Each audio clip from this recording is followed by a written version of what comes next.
If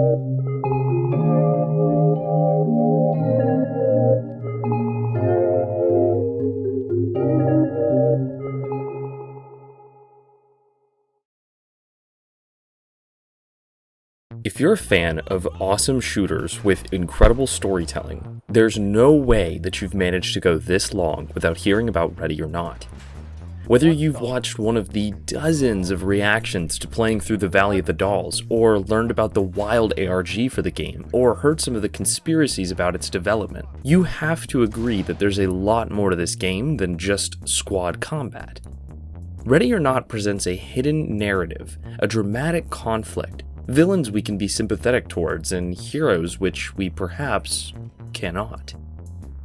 This video is effectively the third episode to my Ready or Not series, and from here on out that'll probably just be the naming convention for my coverage of this game, which I cannot stop from coming back to. My first video was an iceberg on Ready or Not, where I talked about all sorts of hidden details, but where I also laid the foundation for a theory that I made in my second video. This video is a direct sequel to that second video, incorporating what we know from the recent DLC additions to the game. It's only a brief update though, and I will neglect some points that I'll have to come back to in the future. If you enjoy this video, subscribe to the Seed Butter channel for more icebergs, media theories, analog horror coverage, and specifically more Ready or Not content, as there is another upload in the works that will come out as soon as possible, where I talk about all the real-life inspirations behind the game's levels. With that said, I don't want to waste any more of your valuable time, so thank you for coming today, and let's get straight into the theory.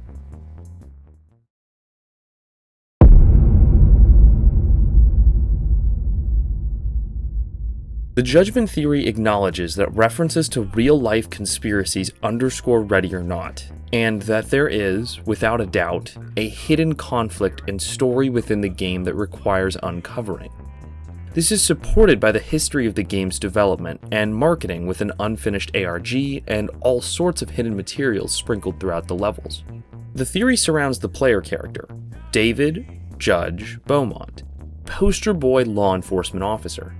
His uncanny ability to face all sorts of threats without fear or hesitation, including ones which challenge his moral character, that being how he handles the container of women in Port Hoken. Much of the theory attempts to explain why he is so effective of a soldier and what his purpose really is. The Gerard Scott subplot is difficult to entirely decipher, but two things are clear. He wanted to personally show Judge a project that he was a part of, and that Judge is now somehow implicated in, and that the objective of the project is to create a new generation of obedient law enforcement. This is all ran by the in-universe version of the CIA, by the way. Then, obviously, one must ask, why do we need to make police officers more obedient than they already are? The answer to that previous question is that the USIA, who again represent the CIA, are taking major actions to radically change American society for some ultimate power grab, creating false flag scenarios to scare people into a new sense of obedience never before seen in the country. They need new enforcers, so they're testing out some sort of drug or treatment regimen, even potentially a brain implant that would depersonalize police officers, helping them to execute immoral orders. Judge is one of, or perhaps the only current, candidate for this plan, and this could have been done to him while he was in the military. Perhaps he was severely wounded in action, and the USIA operated on him during that time. However, there exist previous iterations of this testing which grew out of MKUltra experiments, or whatever they would be called within the universe of Ready or Not. These culminated in the MLO, the Mariposa Lily organization, the USIA's first shot at creating hyper-obedient law enforcement. They were more likely treated with brute force methods, probably taking a ton of LSD, and it messed them up, rendering them unable to maintain a cover, and ultimately not the perfect warrior that the USIA was looking for. Their role in the game is unclear, but they still exist. Judge was inserted by the USIA into D Platoon, where he works in a generally grimy, violent city, where crime is common, but he also responds to calls which have been intentionally orchestrated by the CIA. There are loose connections to the USIA, slight indications that someone else was pulling the strings in so many of the maps, including the school shooting map, the gas station, Port Hoken, and the terrorist group The Hand, which shows up on multiple maps, just to name a few. Don't get me wrong, the USAA aren't the only bad guys here. You're also unraveling a global sex trade operation, as well as an arms trade, and you deal with Mexican cartels and local gangs, for example. But most of what you respond to are problems created by the USIA in a direct effort to test your resolve and further plunge the city of Los Sueños into chaos. There is evidence to suggest that the USIA is pushing Senator Fremont's campaign forward, and there's also evidence to suggest that the problems in Los Sueños are happening all over the United States. The USIA is making it so that it's hard to withdraw cash, and that veterans can't take care of themselves.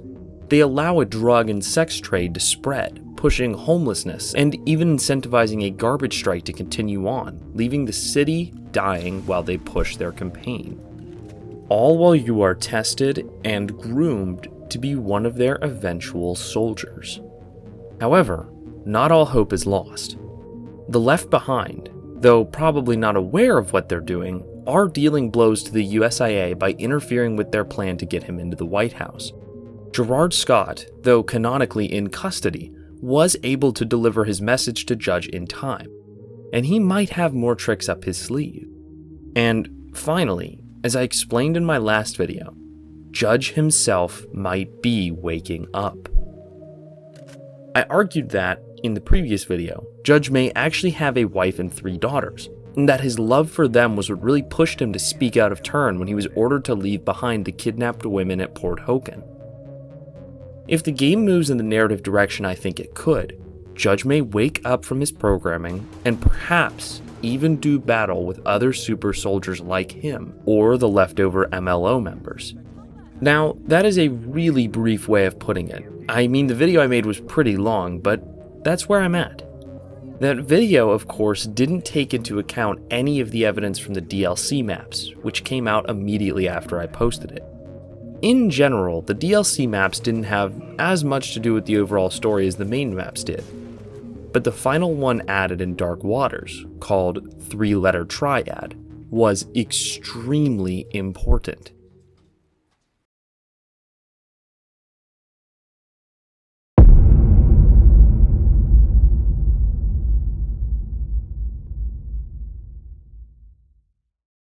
The first DLC that dropped, Home Invasion, did absolutely play into the story in a couple of huge ways. First of all, absent of the actual content of any of the maps, the Sepulchre ARG was brought back, setting the stage for many of the points I'll make today. I've talked about this a few times in my Ready or Not content, but way back in the early days of this game's development, there was an ARG that sort of fizzled out. It was super fascinating, bringing in all the fun tropes of ARGs, from codes to puzzles and other types of media, even leading me to read some poems and The King in Yellow for the first time as I tried to understand it better. But because of the chaotic development cycle that this game had and a few people leaving, the ARG stopped. But a barcode hidden in the trailer for this first DLC brought it all back. And as always, the community got right to work, finding a whole new set of clues and earning a few rewards for their hard work along the way. Here's the thing though, this video is not going to be a super deep dive into the ARG because it's not finished. And to my knowledge, all of the open ends have been pushed as far as they can go for the time being until we get more information. There are a few critical connections made from the evidence that we pieced together in the ARG, so I'll be queuing us in when the time comes, but I'm not going to go too in-depth as to how it was discovered. I'll just mention details if they're important. I did start working on a video about the ARG last summer, but decided against going much farther because of how it ended.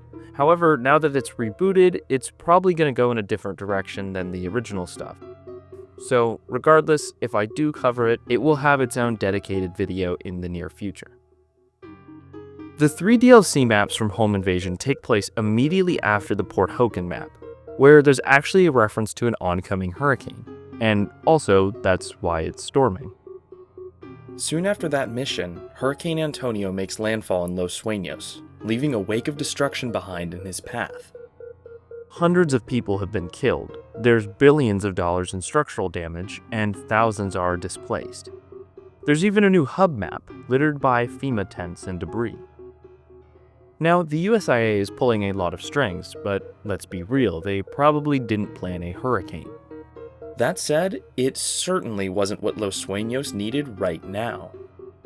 There's a good chance that they're taking advantage of the destruction to use as a backdrop to act more drastically, taking riskier plays. Someone actually does do this. Take advantage of the destruction, I mean. And we have to draw from the ARG to figure out why.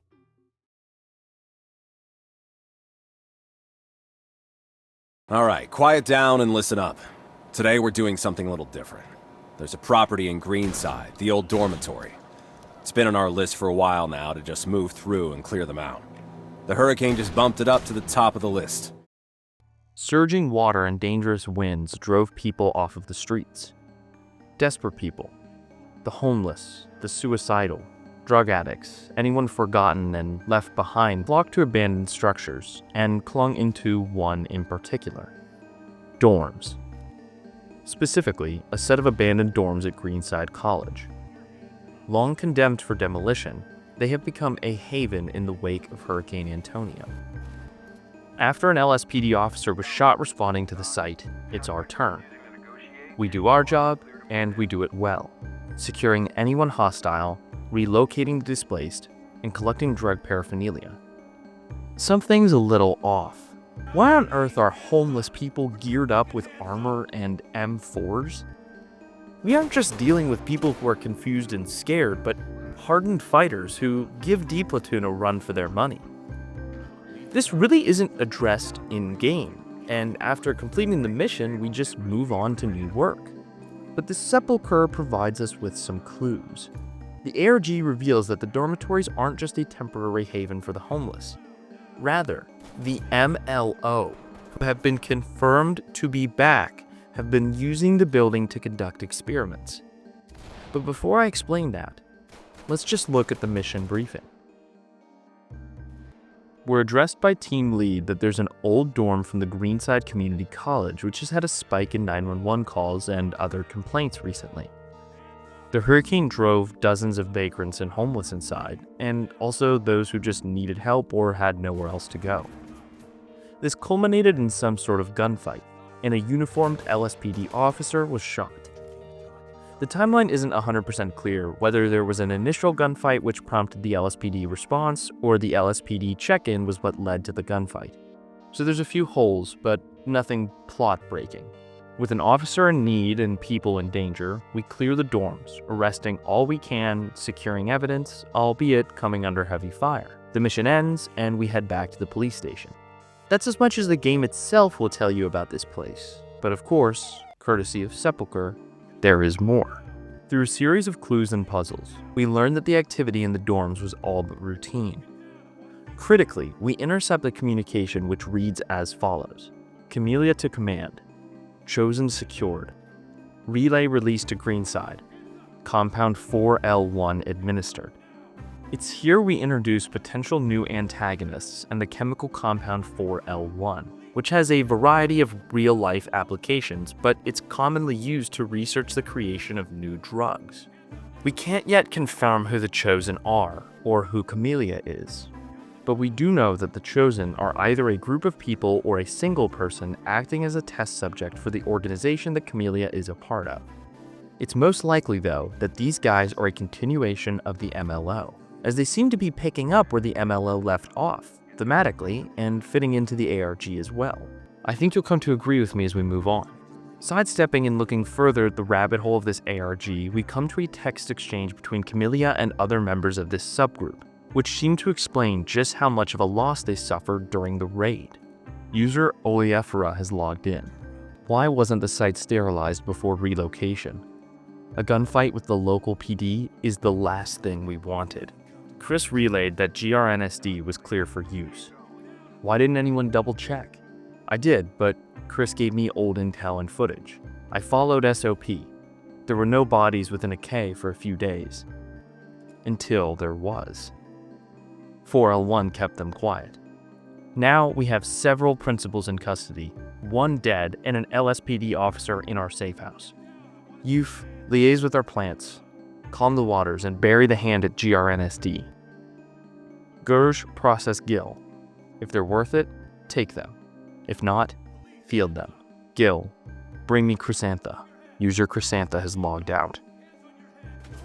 From here, I am going to operate under the assumption that this group is 100% a part of the MLO. The most peculiar line, in my opinion, is this one. 4L1 kept them quiet. They've been testing this drug on homeless people. Apparently, a side effect, or perhaps the principal effect, is that it wipes your memories. I mean, that's what I'm getting from this interaction, at the very least, is that when the MLO, specifically the Camellia group, knew their cover was blown, they administered the drug to fog the minds of the participants. Or perhaps just get them so high that they would be taken as crazy when they were questioned. And then they escaped, leaving behind some weapons in the process, explaining why we encountered so much heat during that raid. So, with regard to this one level and the revived ARG, we've seen the reintroduction of the MLO and confirmed that they are actively operating in Los Sueños. And D Platoon missed them by a hair. There are 2 more levels in this DLC, both of which are a ton of fun and have story implications of their own, but that aren't really relevant to this episode of my theory. Lawmaker sees you responding to a break-in at the home of an oil executive, perpetrated by the same eco-terrorist group that appears in a later map in the Dark Waters DLC. And there's a little story within that map too, but besides that connection, it's not very relevant to the story as of right now. The same goes for Narcos, where you rescue an undercover agent whose cover was blown, but once again, it factors into the story of some of the Los Sueños gang, but not the MLO. So, for the moment, we're gonna move on.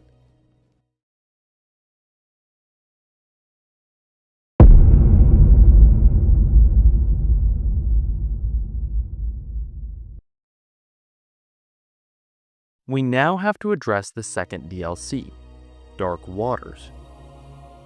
This DLC begins with Mirage at Sea, where we raid a boat owned by a Qatari oligarch in response to calls regarding kidnapping and the assaults of several women. The mission briefing suggests this could turn into a diplomatic incident, and we're requested to bring in the main bad guy alive, but in general, it doesn't have many lore implications.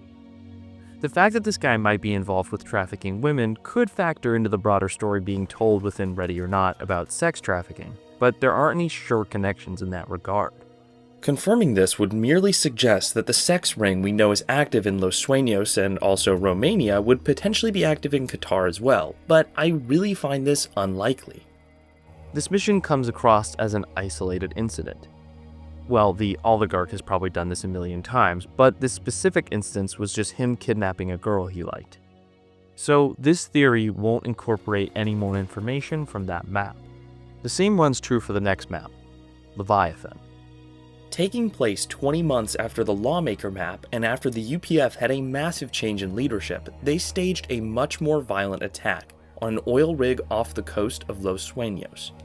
This map is definitely connected to the story as a whole, and it wouldn't surprise me that perhaps the MLO or USIA could be covertly funding this group or feeding them information, but there's no proof of that, and once again, it doesn't factor into this theory. But the next map does. A whole lot.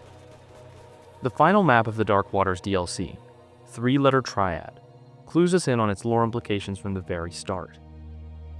The title alone references the idea of 3-letter organizations like the CIA or FBI, and obviously their in-game counterparts. Even though, of course, the USIA and LSPD have 4 letters, but that's besides the point. Obviously, from the word triad, we know that we're dealing with 3 of them. And this map drops some bombshells on us before we even start shooting. This map takes place at the Elysian, a hotel whose construction was never completed, but a skeleton of the structure remains. As you can imagine, an abandoned building isolated on the coast is a great spot for criminals to meet up at, and that's exactly what we're running into today. A meeting between 2 criminal organizations, Black Sentinel and Los Navegantes del Chaos, is thwarted by D Platoon after the USIA, of all people, cues us in on it. Why are they helping us for a change? This mission briefing leaves us asking many questions. All we got from Lead is that these two groups are meeting up for an exchange. Los Navegantes del Chaos are just a smuggling group, which have been looking for serious buyers after acquiring something of high importance, while Black Sentinel is an elite group of ex-Tier 1 operators, including former USIA members. This really shows while playing, as they are one of the most difficult enemies you'll come across in the entire game. So, we're looking for something of high importance. In the media section of the mission briefing, the final item we see is the bombshell I've been dying to talk about. The call which precedes the mission, followed by a series of text messages between Judge and someone whose name was redacted. I'll play the call first, and then we'll take a look at the texts. Hey, it's me. We need to talk. Okay, I'm listening. Alright, I need your help with a job. Something that's causing a lot of concern for a lot of people above my station, and that's bad news for both of us. There's a big deal going down this afternoon, out on the peninsula, at that old hotel, the Elysian. It's a high-level trade between two groups, one of which is of great interest to us. A pirate group called Los Navegantes del Caos. They're small fish to us. They mostly stick to south of the border, but we've traced them as far as Canada. They're in over their heads. The problematic party is a group by the name of Black Sentinel. They operate above your usual intel level, and I can't say much more. But the USIA need to make sure they don't complete that trade. What's the trade? That's classified. The less you know, the better. All you need to know is this Black Sentinel group are not the sort of people who will play around. What I can tell you is that their group has ex-USIA agents as members, and that should tell you enough about who they are and why the USIA needs them taken in. This whole operation could potentially escalate to a matter of national security. Do you understand the severity of the situation? Yeah, but why bring it to me? Let's just say it's more of an internal problem. And the last thing we want or need are more government noses poking into places they don't need to be. You and I go way back. I know I can trust you. And, well, no offense, the LSPD SWAT involvement isn't a big concern for us. At times it's unknowingly helped us and hindered us. All right, I'll pass it on. Send me what you've got through the usual channel, and I'll have a team there waiting. We'll patch that info over to you. Oh, and Judge, if these guys even get a whiff of something going down, they'll start killing everyone. End this quickly. Still on for this afternoon at Elysian Hotel. Be there by 1500 or no later. Once this is done, it never happened. You need to tell me more about what's going on here. There is no more. You know what you need to know. I know we go back, but I won't send my men to die without knowing why. If they are your men, and you're still the man you were, they won't be at risk. Q. No thanks, maybe later. Black Sentinel are bad news. They've been sniffing around for a long time, including tracking down Gerard Scott. You got to him first. Now, they are after something else. Can't say. You'll know when you see it. And the other guys? Nobodies. Pirates who travel the coast pillaging. They are out of their league. What they have cannot get into BS hands. Would I lead you astray? Remember Nevada? Fine. I'll get a team ready. But one day, you're giving me answers. One day.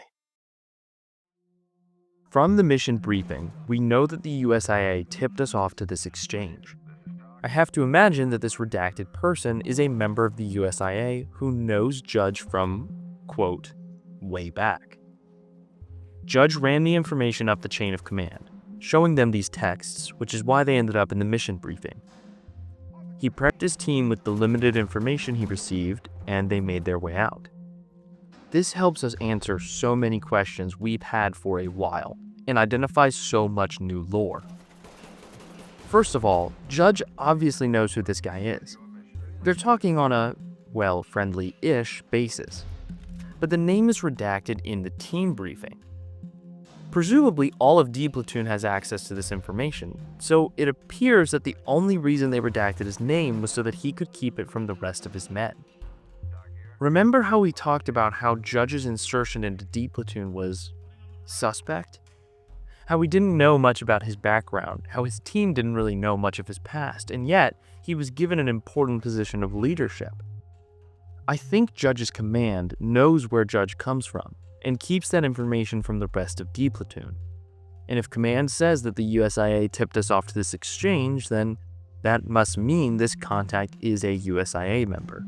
And if Judge goes back with a member of the USIA, then you probably know what that means already.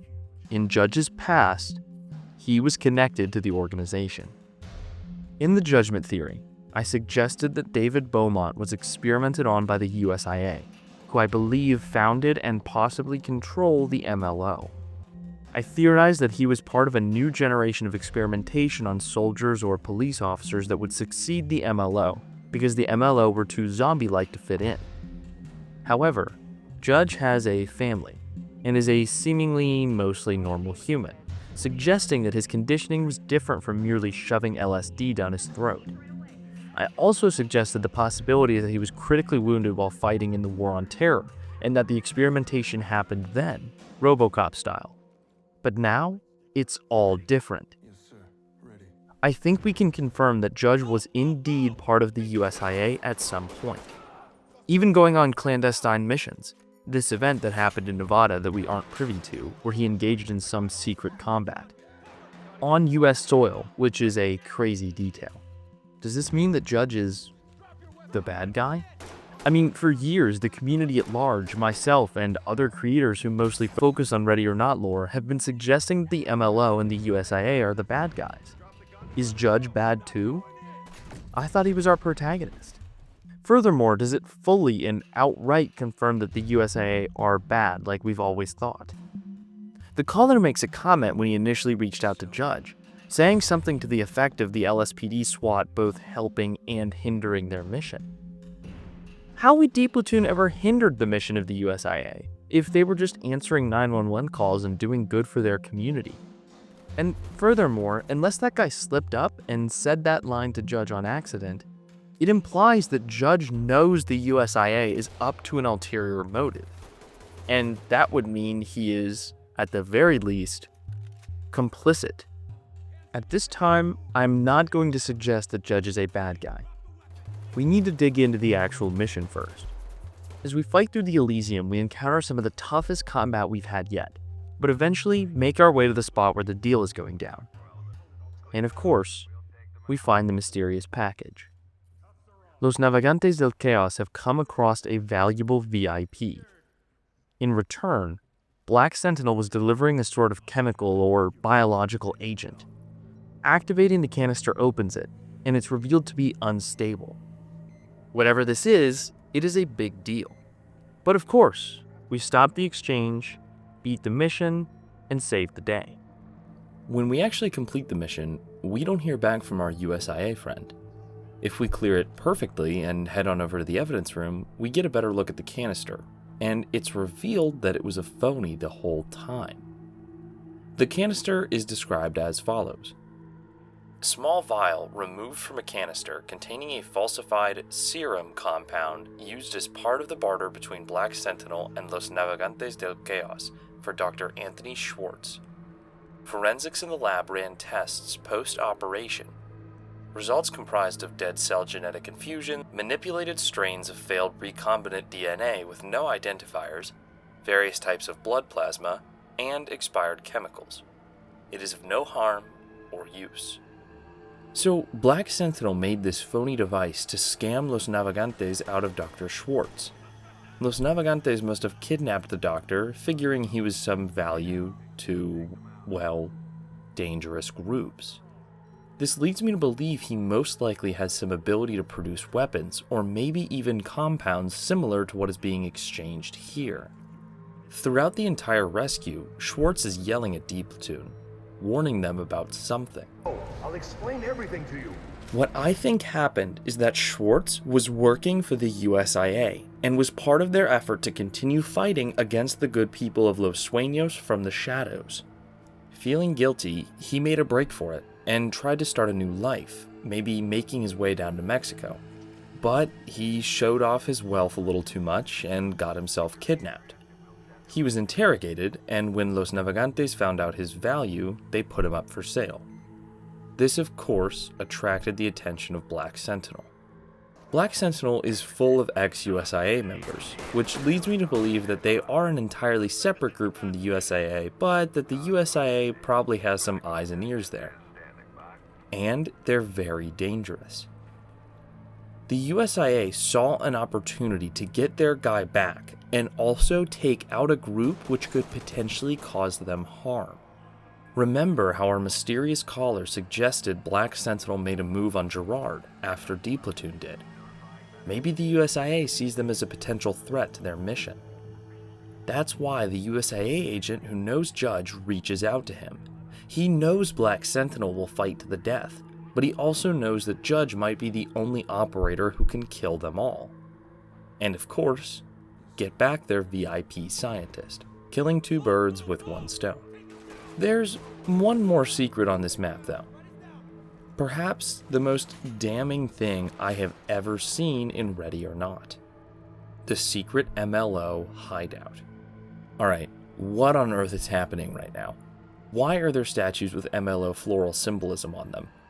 Why are they in the Elysium? Why is this called a meeting room if there's no table, no stuff, just these statues? I mean, seriously, this can't be the most practical spot in the world. Side note, if you free cam around here, you'll find this door which says, "Do not delete this door." I think it's kind of funny. It's probably how the mechanic with using C2 on the wall works, but I'm not entirely sure. Anyways, back to the theory. I am now officially overwhelmed with different groups to keep track of. There's Black Sentinel, which has ex-USIA members. Then there's the USIA member who talked to Judge. Then there's the MLO. Then there's Camellia. It's just a lot. Let's try and piece it together. The USIA is, if anything, attentive to detail and aware of everything that's going on. They wouldn't send Judge to a place with traces of the MLO if he wasn't meant to see them. But this spot just confuses me. It makes me feel like the MLO is a bit more separate from the USIA, if that makes sense. It looks long abandoned, but I can't be sure of that. To go from here, we're going to have to use a little bit of our imagination. For better or worse, I think we can confirm that Judge was a Tier 1 operator somehow connected to or employed by the USIA. Not only that, but he's familiar with operating at above the top secret level, including stuff on US territory. Whatever went down in Nevada seems to have been a particularly important operation. His familiarity with the USIA contact and his fast agreement to help him out suggests that, at the very least, he isn't their enemy. But wouldn't that go against his whole character? The whole idea that he's waking up? Well, I don't necessarily think so. In my previous theory, I suggested that Judge was part of the experiment to create elite, ultra-obedient law enforcement, and I think that remains the case. I just figured Judge wasn't directly connected to the USIA, and now that connection might be a bit more apparent. I think he's being used, for lack of a better word. Judge is part of the game that the USIA is playing, without knowing it. Sure, he worked for them, or with them. I mean, it's very plausible he could have just been in the military and the USIA just briefed or worked alongside his team, which happens in real life all the time. But is he privy to the whole idea that the USIA is creating social inequities and unrest in Los Sueños? No. It's pretty clear from this exchange that he's kept in the dark about a lot of things. And obviously, he wasn't aware of all that Gerard Scott had to say. Or else, why would Scott have tried so hard to contact Judge in the first place? Scott might have learned about Judge through their time at the USIA, even if they never met in person. But Scott knew stuff Judge didn't, leading to the eventual altercation at his cabin. And this leads to my next point. Judge is just a good soldier. The USIA figure holds him in incredibly high regard, knowing he can get the job done, but he's also extremely loyal to America, running headfirst into an op which might kill his team just because the USIA, told him it was the right thing to do. He isn't a bad guy, he's just a bit more involved than we previously thought. He's probably aware that he was inserted into the LSPD through an unusual channel, but might think he has a different mission. Or maybe the LSPD was just his retirement gig after he left the armed forces, and he just retained some USIA connections. There is another piece of relevant evidence from the sepulcher side of things, which is this image right here. Someone identified as Cam, possibly Camellia, suggests that the safe house was compromised, and asks for further direction. Now, could this be dorms or the Elysium? I think it has to be dorms because I don't think this room right here is, well, enough to be considered a whole safe house. I think the text here identifying a mole might refer to Dr. Schwartz because it says he's running. I do think he tried to make a break for it and leave the USIA, but was captured by Los Navegantes. Obviously the text here is super cryptic, but that's my best guess. It's also possible he wasn't captured by chance. The USIA could have hired Los Navegantes to get him. But we don't know that for sure. So that is basically where we're at. There are a ton of questions I still have, points I want to make, and information and theories floating out there about the ARG. I also have so many other random ideas I can't confirm. For example, I do think it's plausible that this serum was real, which might have been another reason why the USIA pushed Judge to do this mission so hard. Then they swapped the evidence before it made its way into the locker, because we do know that the LSPD is compromised by the MLO in some degree. Also, I'm still really confused as to how connected the USIA and the MLO are. I used to think the USIA directly commanded the MLO, but there might be a little bit of distance between the two. Ultimately, I think the USIA is in charge, but just secretly. The new evidence from dorms also brings to mind some older evidence, involving the Rust Belt map, which has to do with cartels and the border. We see butterfly symbols in that cave, which could indicate an MLO presence there. That also might be evidence that they were testing this 4L1 chemical on the people there, because they would be people being trafficked with no one to go to for help and nowhere else to go, just like the people in the dorms. I'm starting to think that the MLO is doing something dangerous and large scale with these chemicals, perhaps akin to the types of mind-altering experiments that were done on them. This is ultimately how they will make their obedient law enforcement. Maybe the USIA watches over it, but gives the MLO some degree of autonomy so they have plausible deniability if they get caught. That explains why they have their own leadership structure and seem to govern themselves, but that the USIA also knows everything they're up to. It's also they can cover their tracks. So, for now, that's basically where we're at with this theory update. The MLO are back, and the new DLC maps are feeding us crucial information about the organization. Beyond that, we know that Judge's connections run deeper than previously thought, and we raise the possibility that he might be more of an antagonist than I had previously imagined. We know that the MLO are covertly testing a chemical compound around Los Sueños, but we don't know why, and we don't know how. We'll have to see how the ARG progresses, and what information we gather from new maps. The previous DLCs were about 6 months apart, so maybe we'll have some new content this summer. For now, the best ways to stay engaged with the story as it unfolds are to subscribe to my channel so you can be the first to hear about the theory expanding, and also to join my Discord if you want to participate in or at least stay up to date with the Sepulcher investigation.